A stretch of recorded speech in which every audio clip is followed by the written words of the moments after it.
Okey. Semua rakaman maaf terpadam. Okey, dapat BT ke 55 sekarang. Okey. Okey, dah habis. Okey. Tu saja. Mak tak dapat sandera. BT ke 55 dapat sekarang. Okey dah. Dan bahan gacha tinggal berapa?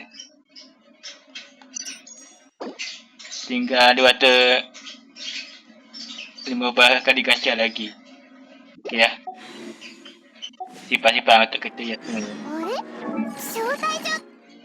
Diam Pak Imam. Okey.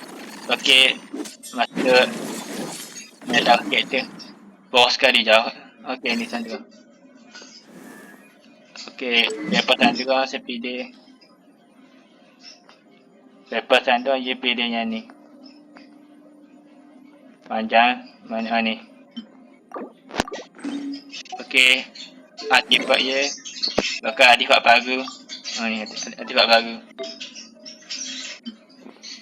Kita ambil dari ni lah. Dari Gaza Kebas sama artifak Gaza. Okey, Kebas sama artifak Gaza. Okey, ambil. Ni dapat. Okey. Weapon dia. Okey. Maximum level. Level maximum. Okey, ambil. Mantap. Okey, dah siap. Artifak depan ni kosong akulturasi. Upgrade. Yang utama, kedua, tiga. Serang. Yang utama, nombor attack, kedua, burst. Yang ketiga, skill. Tu pernah upgrade kereta, saya ingat. Okey. Satu, okey, upgrade kereta. Kedua, dapat level 90. Level terakhir emas. Tak boleh masuk 100, tapi tiada. Apalah yang umur tu. Okey, dah siap.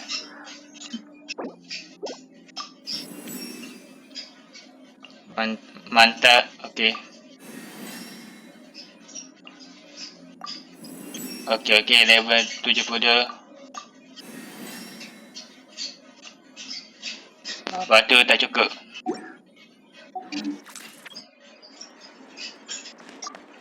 Okey, batu tak cukup. Jadi kereta sandera. Faham, tahu dah.